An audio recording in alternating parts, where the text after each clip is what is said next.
Good morning, Alex and friends. I'm Grace. Today is Thursday, July 31st, 2025, and you're listening to Alex's News.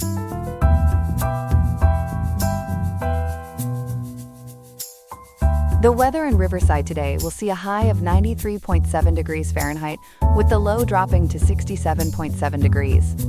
It's definitely a day to stay cool and hydrated, especially if you're spending time outdoors. On today's program, we're looking at significant economic and social shifts. We'll explore the implications of new tariffs for both India and the broader global economy. Plus, we'll delve into what an immigration crackdown might mean for the housing market across the nation. All these important stories and more are coming up on Alex's News. Stay tuned.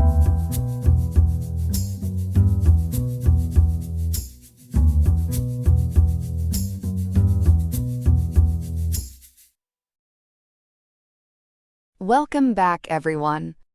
We begin this morning with major economic news that could reshape global trade. President Trump announced a significant overhaul of U.S. trade policy yesterday, triggering ripple effects across continents.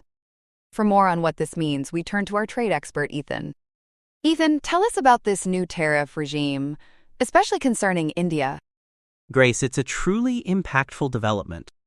Yesterday, July 30th, President Trump initiated a new trade policy, set to kick off tomorrow, August 1st, just one day from now. This includes a hefty 25% tariff on all goods from India, plus unspecified additional import taxes for India's continued purchase of Russian oil. This move, widely reported by ABC News, Star Tribune, and BBC News, is part of a broader series of executive actions aimed at reshaping our global trade relationships. 25% is a substantial figure. What are the president's justifications for targeting India so directly? Well, Grace, the president didn't mince words. According to ABC News, Star Tribune, and BBC News, he asserted on Truth Social that India's existing tariffs on U.S. products are, quote, far too high, end quote, labeling India a, quote, tariff king, end quote. He also strongly criticized India's significant purchases of Russian oil, stating this trade, quote, enables Moscow's war in Ukraine, end quote. News sources reported the White House cited a U.S. trade deficit of $45.8 billion with India in the previous year as a primary reason for these new duties. So it's not just about Russian oil. Ethan, what other nations or sectors are feeling the tariff crunch? That's right, Grace, it's a wide net. Beyond India, Brazil now faces a 50% tariff on its imports, justified by the criminal prosecution of former President Jair Bolsonaro and its treatment of U.S. social media companies, according to ABC News and Star Tribune. South Korea, however, saw its threatened 25% tariff reduced to 15% after an agreement to purchase $100 billion in U.S. energy resources. News sources also reported a 50% import tax on U.S. imports of semi-finished copper. And a big change is coming to an important trade loophole. Absolutely, Grace. The president signed an executive order to close the, quote, de minimis, end quote, loophole, which allowed goods valued under $800, largely from China, to enter America duty-free. This change, effective August 29, 2025, is aimed at combating tariff evasion, as reported by ABC News and Star Tribune. Interestingly, news sources reported President Trump also announced a new agreement between the United States and Pakistan to jointly develop Islamabad's oil reserves. A lot of moving parts here, Ethan. What's the president's overall goal with all these heavy-duty tariff actions? Grace, President Trump views these tariff revenues as a means to offset increases in the budget deficit from his recent income tax cuts and to stimulate domestic factory job creation. He's framing this new regime as evidence of his negotiating prowess, according to ABC News and Star Tribune. Indeed. Let's pivot back to India. How is the Indian government responding, and what's the anticipated economic fallout? The Indian government, according to ABC News, Star Tribune, and BBC News, has stated it is, quote, studying the implications, end quote, reaffirming its commitment to a, quote, fair, balanced, and mutually beneficial, end quote, trade agreement. News sources reported that economists anticipate significant negative impacts on the Indian economy, projecting a reduction in India's GDP growth by 0.2 to 0.5 percentage points if these tariffs persist. Indian stock markets reacted drastically on July 31st, with the Nifty 50 and BSE Sensex tumbling, leading to a loss of 5.5 lakh crore in wealth in minutes. The Indian rupee also plunged to a record low. It sounds like India is in for a rocky ride. But Ethan, the U.S. has also sought to deepen its partnership with India as a counterbalance to China. How do these tariffs complicate that strategic goal? That's a crucial point, Grace. These tariffs absolutely complicate U.S. efforts to deepen that partnership, especially given India's close ties with Russia. According to ABC News, Star Tribune, and BBC News, India had aimed to double bilateral trade with the U.S. to $500 billion by 2030. This tariff situation certainly throws a wrench into those plans and could force India to recalibrate its foreign policy. Finally, Ethan, President Trump's strong words about India's purchase of Russian oil have certainly sparked debate. Can you shed some light on the nuances of that issue? It's a very complex issue, Grace. News sources reported that following Western sanctions, India, the world's third-largest oil importer, significantly ramped up purchases of heavily discounted Russian crude. Russia's share in India's oil imports soared to 40 to 44% by May 2023. While these purchases provide a crucial revenue stream for Russia, they come at significant discounts. The Indian government defends its procurement by citing paramount energy security, as the nation imports about 88% of its crude oil needs. Indian officials argue that without India's purchases, global oil prices could have surged to $120 to $130 a barrel, preventing a supply shock and helping keep a lid on global inflation. Truly a deep dive into global trade and its many layers. Ethan, thank you for breaking down this complicated story for us and providing such a comprehensive overview of what promises to be a tariff IC week for the global economy. This has been story 1 of 2. Welcome back. We're turning now to a critical issue affecting communities nationwide, and particularly here in California, the escalating impact of the Trump administration's immigration policies on housing stability and the broader economy. To walk us through the complexities, we have our news reporter Chloe joining us. Chloe, these crackdowns seem to be creating quite a ripple effect. That's right, Grace. What we're seeing is a severe, multifaceted threat to the housing stability of already vulnerable immigrant renters. These policies are not just about enforcement. They are generating a pervasive climate of fear, economic hardship, and significant disruptions, especially in the vital construction labor market. It's a really challenging picture, painting a situation where many families are just trying to keep a roof over their heads. You mentioned intensifying policies. Can you elaborate on what exactly these new measures entail? Absolutely. A major piece of legislation driving this, according to recent reporting, is the One Big Beautiful Bill Act, or OBBBA. This act, signed into law just 27 days ago on July 4th, dramatically expands funding for immigration detention. It allocates a staggering $45 billion through September 2029. To put that in perspective, Grace, that figure more than quadruples the annual detention budget of Immigration and Customs Enforcement, or ICE. The OBBBA also restricts access to health insurance, nutrition aid, and the child tax credit for many lawfully present immigrants and their families. That sounds like a significant financial commitment. Are there other fees or rules contributing to this crackdown? There certainly are. We're seeing new, increased fees for various humanitarian protections. For instance, there's a minimum $100 non-waivable fee for asylum applications and a $250 fee for special immigrant juvenile status petitions. Plus, a new $250, quote, visa integrity fee, end quote, for most visa applicants. And as ABC News has uncovered, a rule effective April 11th of this year requires certain immigrants to register with the government, a measure the Department of Homeland Security states is intended to identify and deport undocumented individuals. The administration has also terminated the, quote, catch and release, end quote, policy, and ICE is reportedly conducting more widespread raids at workplaces and in public spaces. It sounds like a wide net being cast. How are these policies directly impacting immigrant housing stability? Grace, they create a chilling effect, as an attorney with Centro Legal de la Raza describes it. Undocumented immigrants and those in mixed-status families are increasingly hesitant to assert their rights as tenants due to the fear of being reported to immigration authorities. This substantially undercuts California's robust tenant protection laws, leaving immigrants vulnerable to landlord exploitation and discouraging them from reporting substandard living conditions or fighting illegal evictions. We've seen troubling examples, like a mother of 6 in Santa Rosa fearing eviction after her husband's deportation, and a Latino family in Los Angeles allegedly told by an attorney they could be detained if they pursued an illegal eviction case. That's heartbreaking. What about the economic fallout from these policies? The economic hardship is profound. When primary income earners are deported, many families simply cannot pay rent or keep up with mortgage payments.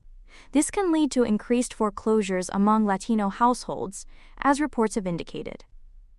Immigrants also face significant barriers to securing housing because they struggle to pass credit checks or provide a documented income history.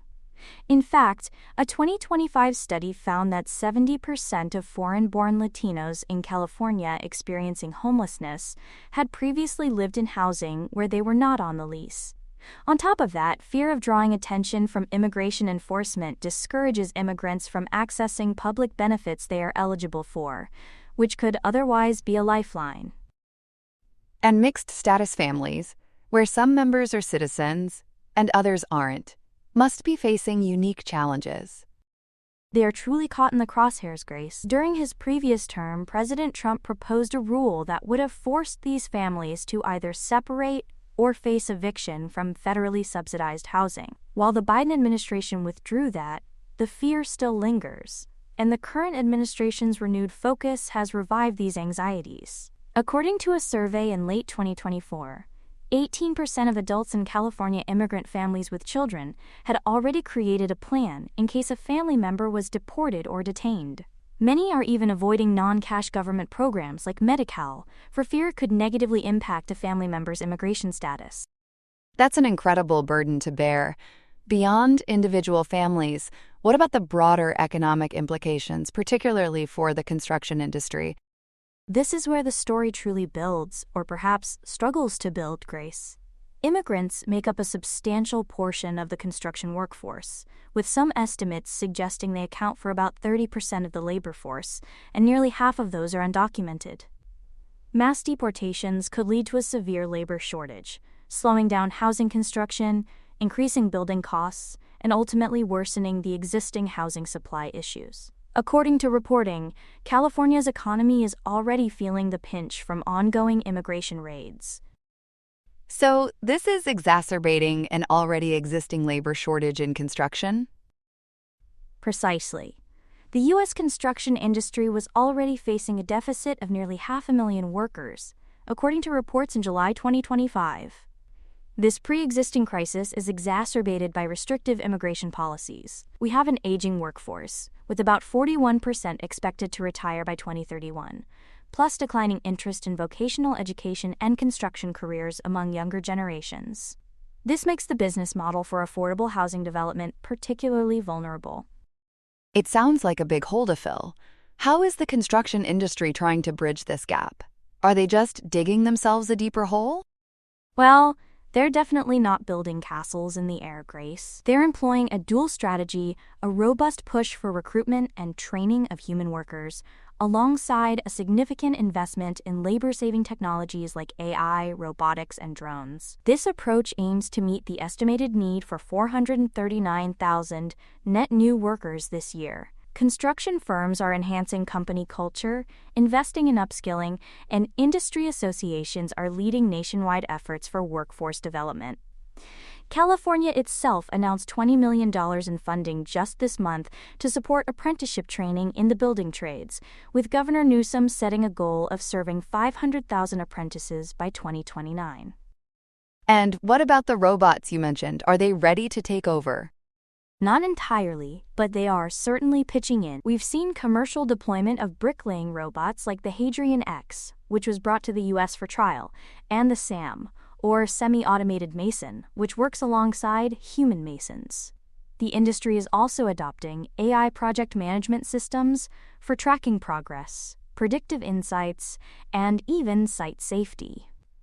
The idea is human-robot collaboration, where automation handles the repetitive, physically demanding tasks, allowing human workers to focus on more skilled, creative, and supervisory roles.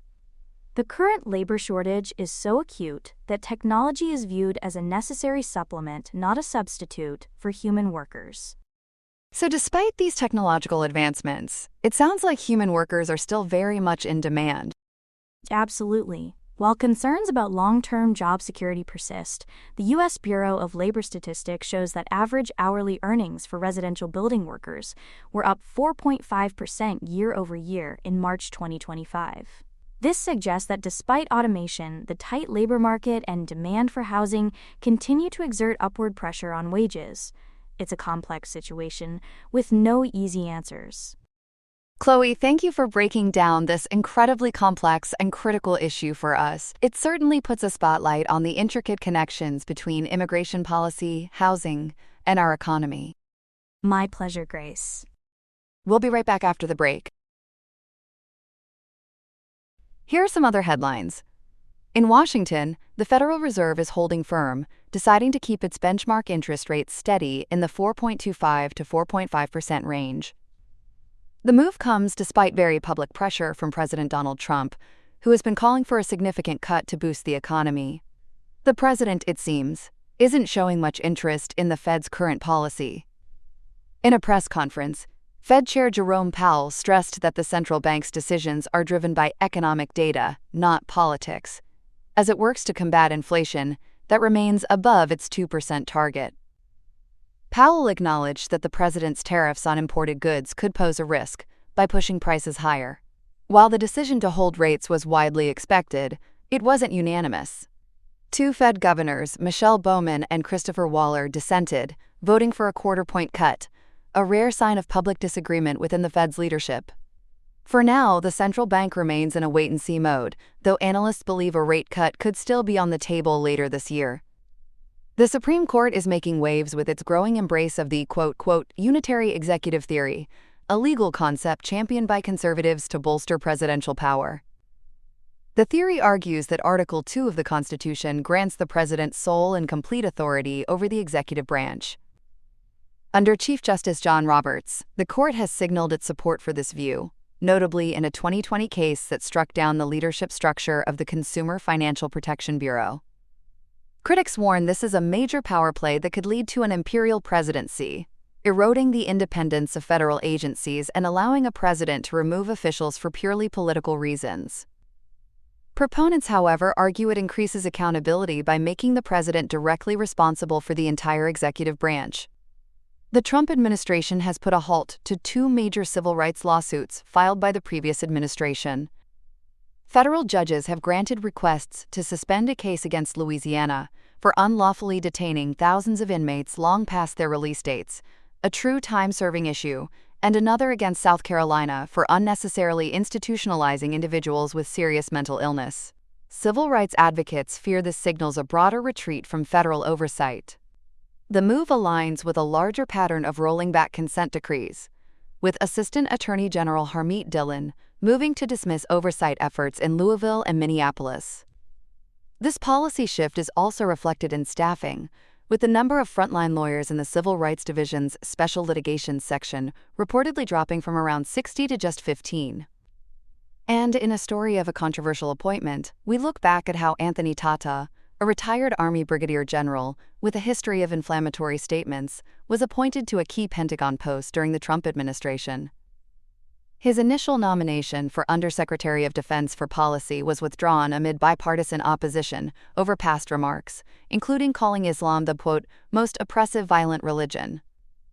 However, he was then appointed to serve in the role in an acting capacity, a move critics saw as a way to bypass the Senate. He was later officially appointed to a different senior role.